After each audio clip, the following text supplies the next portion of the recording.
adlaw nga Biyernes karon mga kaigsuunan, petsa 11 sa bulan sa Pebrero tuig 2022.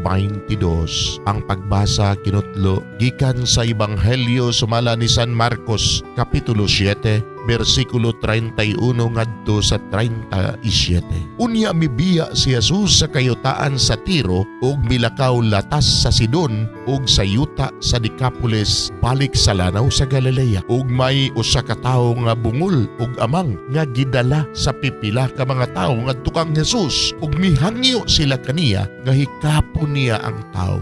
Busa gipalayo siya ni Jesus sa mga tawo ug kulkog niya ang dalunggan sa tao pinaagi sa iyang mga tudlo. Unya nanutho siya og iyang gihikap ang dila sa tao ug miangad si Jesus sa langit nang hupaw ug miingon sa tao, Efata nga sa ato pa, maabli ka.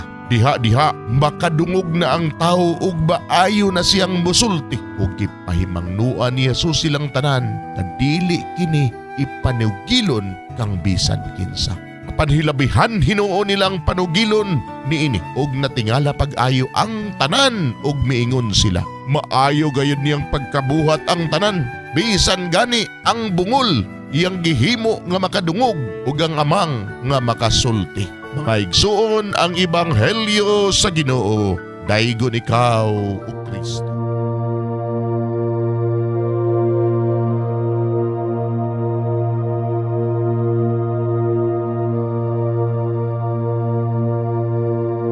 Pagampo sa dili pa magsugod sa trabaho. Magampo kita sa ngalan samahan sa Anak ug sa Espiritu Santo. Amen. Langit mo namong Amahan, sa among pagsulod nining trabahoan, among gidala ang imong presensya uban kanamo.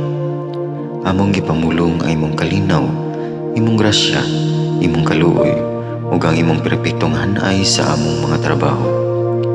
Among gipadayag ang imong gahom labaw sa tanan diha sa mga butang nga among mahimo, masulti, mahuna-unaan ug mahukman sulod nining adlaw.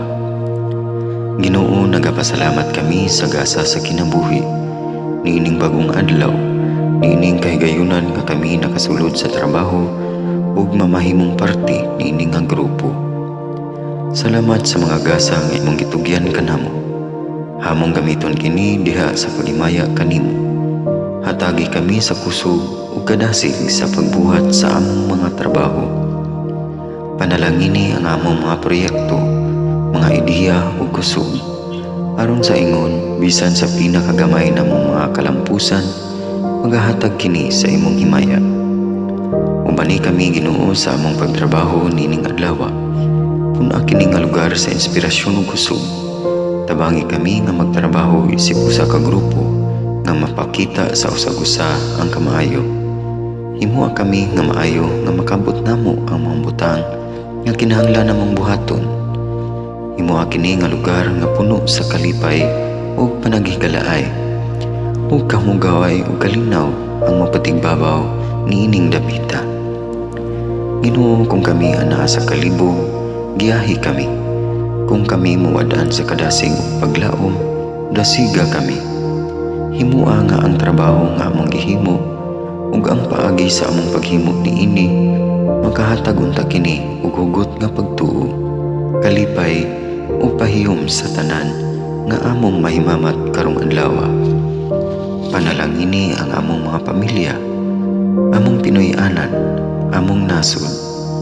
Himua nga magmatidud-anon kami sa pagtagad ug pag-amuma sa kalikupan ug sa tanang may kinabuhi diha sa pagbuhat kanamo sa pagkabuot sa imong pangandoy alang sa hustisya ug kagawasan. Ug Ginoo, sa among pagbiya nining lugar, tagay kami sa imong panalangin ug kaluoy sa among pagbiyahe.